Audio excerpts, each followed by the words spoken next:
Geçen ay vermiştim. Hem de koli gittim dedim. Gel. Kabilen ben yok.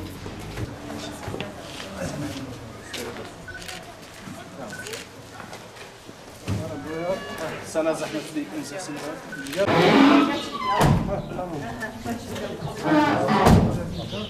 Tamam. İnan akşama yemeği pişirecek yemeğim yok. Altta pişir. Allah razı olsun.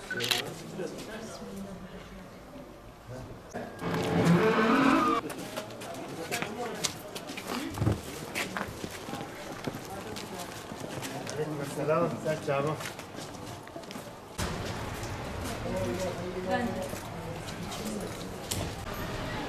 Ne yardımıydı? Sırabilir miyim? Tabii. Bu umut kervanı olarak fakir olanlara dağıtıyoruz. Umut kervanı. Umut kervanı. Yardım getirmişiz yardım.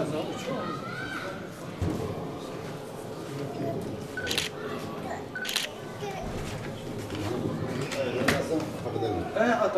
Sen at.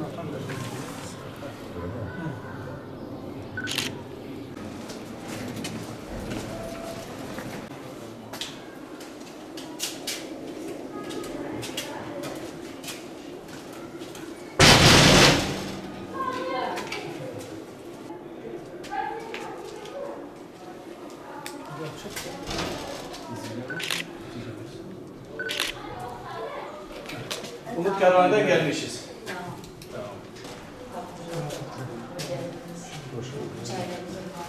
Sizin de mübarek olsun.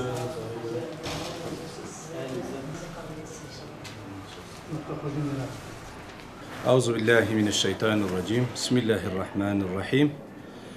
Biz Siirt Umut Kervanı olarak bu ayın 100'e yakın kırmızı et, gıda ve artı temizlik malzemesini biz fakirlere dağıttık.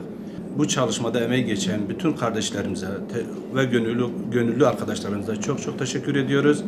Ayrıca bu yardımda hayırsever olan, bizi arkada destek veren, yardımcı olanlara da burada sizin vesilenizle onlara da teşekkür ediyoruz. Gerçekten bu hayırda özellikle bu 3 ayların başlangıcıyla burada bütün hayırsever olan değerli insanlara biz seslendirmek istiyoruz.